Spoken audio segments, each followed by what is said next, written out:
full of goodies and head to Liberal, Kansas. You are a Hunter S. Thompson fanatic. Yeah, I'm a huge fan. No, huge fan. No, you actually dress up and look like the man. That's what's funny. Not now. You're not now. But, I mean, the picture's online. And where can people actually find you online? Or do you like on my Facebook page? Oh, yeah, just Andy Rice. Hit me up on Facebook, Andy Rice. Right. KPMX has a Facebook page, and I moderate that some. You guys don't stream your audio, do you? Or no, not right now. It would take a lot of work in that. The evil overlords in the music licensing business, charge an extraordinary amount to stream online, and in this size market, even though we're a medium market, it just we it's not what we're focusing our money on right now. And I know it seems like we're missing out on a lot of that stuff. We could stream everything but the music. It would take a few days, but I could set up all the music because everything we do is on hard drive, right? Right. So we could stream everything but the music online, but it just seemed like there would be huge chunks missing.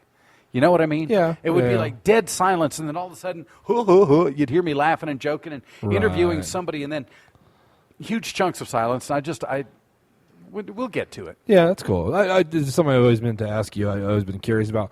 Because a lot of times, the Friday of the weekend, we do the shows, we always have the headliner call in, and you talk to him and kind of shoot the breeze with him or whatnot. So then they always ask, where can I hear this online? Because a lot of them like to go on their Facebook and like, hey, I'm going to be interviewed in a Sterling radio station doing the weekend comedy check out there. Out. Yeah, check it out. Someday, though. You know what I mean? Someday. We're getting there. Radio's a strange beast, and it's changing a lot. And the tools that we have to work with are changing all the time. So who knows what tomorrow will bring? Well, I mean, speaking of tomorrow, like XM radio, all that stuff coming in, does that ever worry you guys at all? It really hasn't touched us here in Mayberry. You know what I mean? What we've got going on, I honestly think small market radio, and I call this small market still because it really should be. Let me explain that too. The reason Sterling is medium market, there's a big there's like a big chalkboard full of all this scribbling that determines what your market size is. I mean, it's this really weird compilation of ideas that come together to determine your market size. But the big two are number of listeners, which would make us a small market, but tax base, which would our tax base with all of those wind towers that went up in northern Logan County, all over our listening area, and now with the oil boom coming in, we're a medium market. So anyway, where was I? I was explaining something about the market size. Jesus. ADD is awful on this podcast, I should never eat mescaline before I do a podcast. I can't believe what this microphone looks like right now. Yeah, we were talking about streaming for a while there. Oh, yeah. I don't know. We'll have to go back and look it up. We're going to have to. This is going to take some editing. Anyway, the whole point is the tools change all the time. And we were talking about satellite and how the savior of radio is going to be markets this size. Sure. Because we don't exist to entertain the listeners, although the good ones do. We exist to serve the listeners. Sure. What we bring to the listeners is information, is news, is what's everything that's good about our community. And our community is more than just a town. Our community is everybody that listens, that can listen to us, from Rogan to Holyoke, down to Elbert to Kimball. You can catch us in this huge area out here, and we serve that area many different ways. We bring the information of just what's going on, car shows that people want to go to, fundraisers that affect in a very real way the lives of the people in our listening audience, tornado warnings, road closures because of crashes. These kind of things are what we are tasked with bringing them. And in the big markets, you can find that anywhere. That's true. Here's how I feel about it, too. Like, I always listen to your morning show. You know what I mean? But if I go to another market or another place or look at Mr. Delgado. By the way, before we go, holy smoke! Before we start, I got to tell you, we are recording in Delgado's Dugout here in Sterling, Colorado, 116 Beach Street. Delgado's is actually the place we do our Saturday comedy night. This is the venue that all the comedians love. They love this because the food's amazing, and me and Adam are attention whores, and so we tell the comics that we should throw an amazing show, and then the other comics are like, where do you get the food there? And we're like, fuck the food. Listen to what we're saying about the show, It's funny. I'll tell you a funny story. Jill Tassie, a very funny comic that came out, I don't know what she had dessert-wise. Do you remember what it is? Well, Kristen Rand's out this next time, and she's like, I don't know what I want for dessert. I said, call Jill Tassie and see what she had, because whatever she had a religious experience with here in Delgado's. Like, I saw Jill, I don't know, 4 months later in Denver, and she's like, oh, my God, I went to Delgado's, and I had this thing in the dessert. Oh, my God. Oh, my God. I go, oh, my God. You know what I'm saying? I was like, that's amazing. The whole room got lucky that night. It was weird, just through her experience. Yeah, she went home. Anyway. No, Jill's awesome. She's great. I didn't mean that in a sexual way. Hey, Mark, turn that mic on. Put those earphones on real quick. Have them sit down. We got to talk to our host here. Yeah. Can you get on there? We see how we got to do this now. You talk about a whore. You put a microphone in front of a radio guy, and it's just like instantly show. You might have to scoot over a little bit, Andy, so he can actually. Right, let's do this. It'll unscrew on the bottom the microphone. I'm good. You good to go? You want to talk in there, Mark? Yeah, I'm fine. Can you hear yourself? Click on top, buddy. Head, yeah. What? Click on top. There's a. I thought I had it. Towards you, Mark. Oh wait. There we go. Oh wait. I'm not on. Can you hear us, Mark? I can hear, but can you hear me? A little bit. A little bit. Yeah. All right, breathe heavily for me. Oh yeah. There we go. We got it. Okay. So anyway, yeah, we're talking about this because that's kind of how we all know each other. And the point of this podcast is to What is the point? The reason why I started this podcast is to interview comics that are coming down to the area, so people can, before they come out, they can actually listen to the conversation. You know what I mean? Yeah. Or to interview people like Andy Rice, who is Sterling's like little superstar. You're kind of like you're the famous one in town. Everybody knows who you are. I can go anywhere in this town until I open my damn mouth. Yeah, People are like, "Oh, I know that voice." I'm like, "Oh shit, here we go again." But yeah, it's true. So you do the emceeing here, and Delgado's is it's an original, it's one of a kind venue for comedy because it's an old church, and it's funny when I tell comics that, 'cause I don't tell them right away until after the Morgan show's over, and it's always a killer show in Morgan. They're like, "What are we doing tomorrow?" I said, "We're going to Delgado's. It's an old church," and they all kind of like, "Really?" Like it scares the shit out of them. You know what I mean? And some of them I know that in the back of their mind they can smell the brimstone. You know. But it's not a Catholic church, so we're good. So nobody's getting touched. Nobody's getting touched, kids. And then some of them after that are like, well, fuck.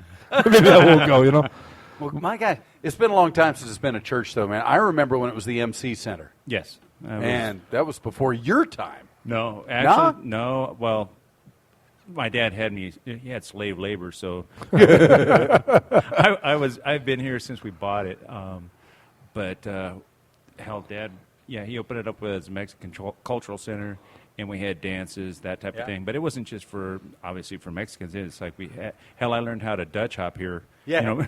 Really? Oh, yeah. So you heard as much German spoken in this place as you would Spanish. Really? Honest to God. Honest to God. When did it become a restaurant, Mark? What year? 1976, I want to say 76 or 78. And it was Delgado's from the get-go. From the get-go. Delgado's Dugout. More people know it now as just Delgado's. Sure. Sure. It has been the Dugout the whole time. Yes. Dugout. Okay. It's been in the basement the whole time, too. The basement, and that's where Dad got the idea with Dugout. I Okay. think it's kind of lame, but what the hell? If it ain't broke, man. Don't mess with success, If it right? ain't broke, yeah. And that's Big Lou. Your dad's actually the bouncer at our show, too. He's on Chicken Exactly. It's a fun experience. If you ever have a chance to come out and check this show out, there's a lot of little stuff working here, too. We're entering our third season this year. Already? Yeah, our third season. And the shows have been, we sold like the last 8 out here, Mark. Is that? Yeah. Just however you need to, bud. They sell out all the time. Oh, it's insane. I'm taking the credit for that. You should. You should. We're pimping you out. But I tell you what, you see, there are regulars that come to these shows. You see the same faces in the crowd every single month. These people live for comedy, and God bless them. Yeah, and we're going to actually also, Mark and I have been talking about, we're going to do a newsletter with comics bios, their head shots, and we're going to do this as well. Because we realize that 80% of our clientele here are returning clientele or returning customers, and the other 20% are people that come with the 80%. Like, you got to come watch a show, you know?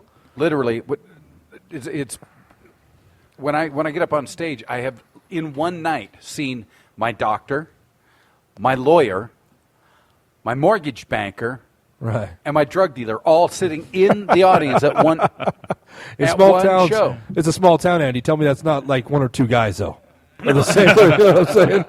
Your lawyer / drug dealer. No, right? it's not. You know? No, they're all separate people. This is some good hash, and if it's not, good luck suing me. Fuck yeah, you. what are you gonna do? Sue me? Yeah, but we do have people coming in from Nebraska. Hell, we're bringing them in from Ogallala, North Platte. Well, and hopefully this thing goes a little bigger till we can do that more. I'm going to put Mark on the spot. Mark, you've been to every show so far.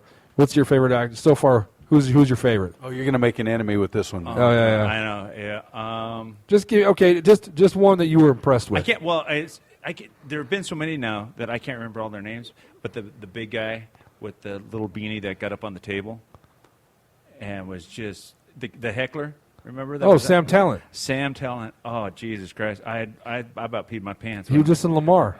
Oh, was he? It's funny because with Sam, he is funny. He's mostly he's a comic who he's got material, but he's basically waiting for you to speak up in the audience because then he's going to eat someone's ass. And he just ate him alive. It was just hilarious. He stood up on the table, Andy, and this room is packed. It's crowded as shit, and we have wireless mics. You know, that's how we get down.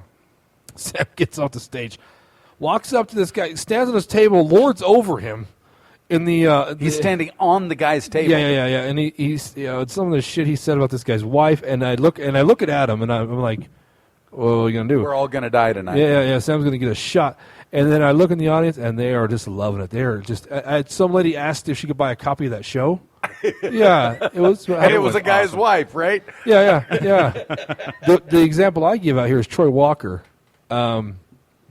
He's the African American comic who came out. Always wears a leather jacket in the backwards. Right?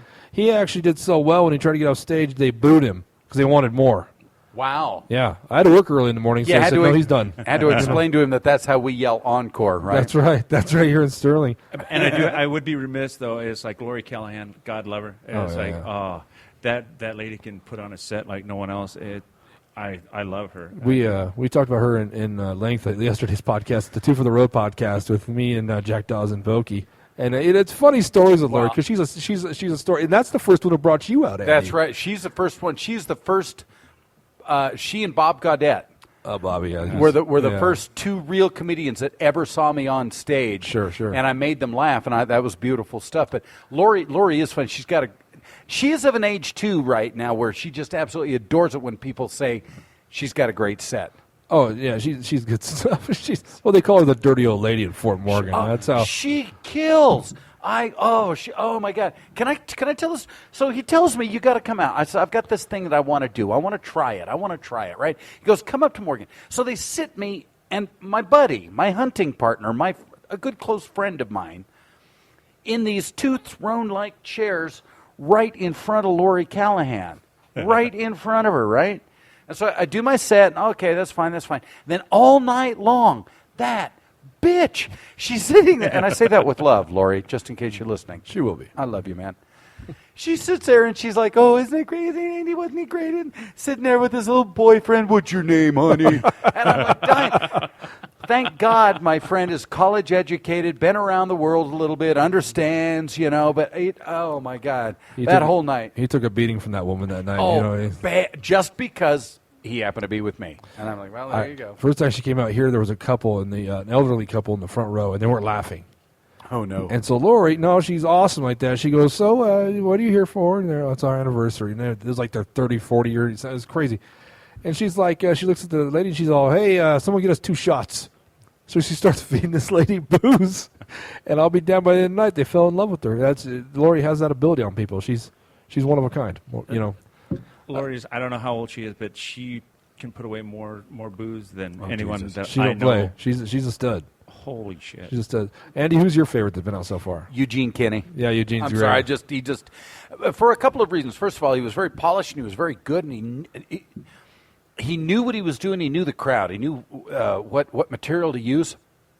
But I was telling some jokes in between, as I do as the MC, and I was standing there talking to him, And fairly unsolicited, he just says to me, I think you ought to do this with that joke. Leave this out